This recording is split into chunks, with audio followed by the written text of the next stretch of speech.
Welcome to Edification Ministries.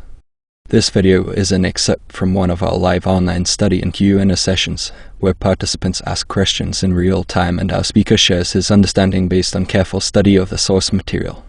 We hope you find this information to growing together through thoughtful discussion. దాని తర్వాత 2వ సమూయేలు 15వ అధ్యాయం.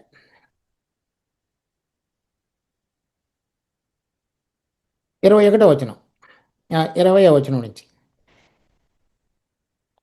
నిన్ననే వచ్చిన నీకు ఎక్కడికి పోదుమో తెలియక మాతో కూడా ఈ తిరుగులాట ఎందుకు?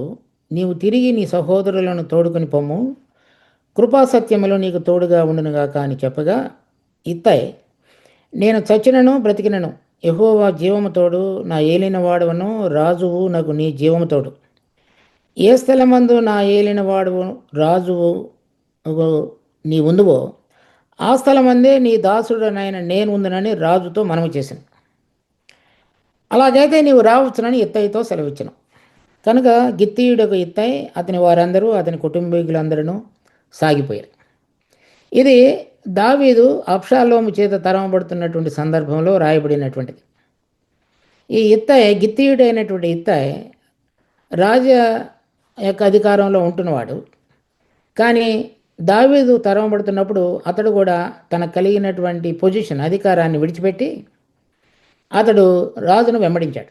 రాజు అరణ్యంలో ఎక్కడ ఉంటాడో తెలియనటువంటి పరిస్థితుల్లో కూడా దావీదు, నువ్వు ఎందుకు మాతో పాటు కష్టపడతావు, నువ్వు వెళ్ళమన్నాడు. వెళ్ళమన్నప్పుడు మరి యెహోవా జీవముతోడు, దేవుడు నీ జీవముతోడు, ఏ స్థలమందు నా ఏలిన వాడువకు రాజువు నీ ఉందువో ఆ స్థలమందే నీ దాసుడనైన నేను ఉందునని రాజుతో మనవి చేశాను. తర్వాత ఇత్తయిని దావీదు తన సైన్యాధిపతులలో ఒకటిగా నియమించుకున్నాడు.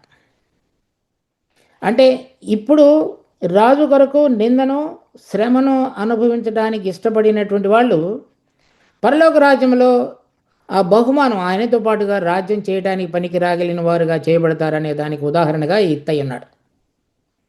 అతడు రాజు శ్రమ పడుతుంటే నేను రాజుతో పాటుగా శ్రమ పడతాను అని చెప్పి ఉన్నవాడు. రాజు మరలా తిరిగి అధికారంలోనికి వచ్చినప్పుడు అతడు అధికారంలోనికి రాగలిగాడు. ఇప్పుడు ప్రభు అయిన యేసుక్రీస్తు ఈ లోకంలో ఉండగా నింద, అవమానము వాటన్నిటిని కూడా సహించాడు.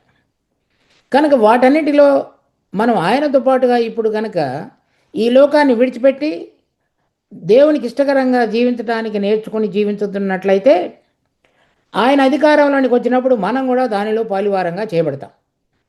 ఆ ముత్యం విలువైనది మనం చూసినప్పుడు ఇక్కడ శ్రమలు, అధికారాన్ని పొందటానికి మనకున్న వాటిని త్యాగం చేయడానికి ఇష్టపడగలిగినటువంటి మనసులోనికి వచ్చిన వాడు ఆ మంచి ముత్యములను కొనటానికి వెతుకుతున్న వర్తకుడు.